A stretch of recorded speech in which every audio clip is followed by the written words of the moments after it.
All right, Jeremy, we're not hearing anything about this study from the mainstream media who ought to be reporting on it or from the experts who are informing our policy. But it seems to me that we should be using data-driven, evidence-based models when we're deciding political policy.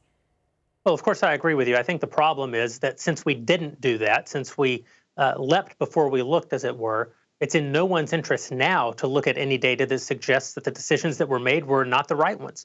The media is fully vested in keeping this scare going as long as they can. They drove it.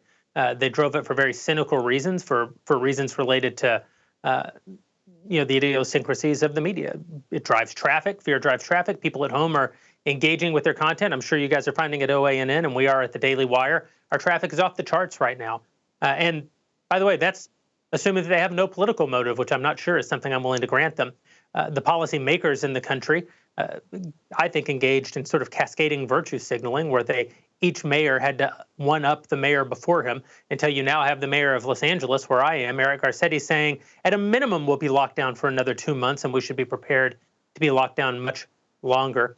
None of that was done on the basis of data. So for them now to look at data and say perhaps their reaction was wrong when 4 million people are already unemployed as a result of their policies, they're just not going to do that.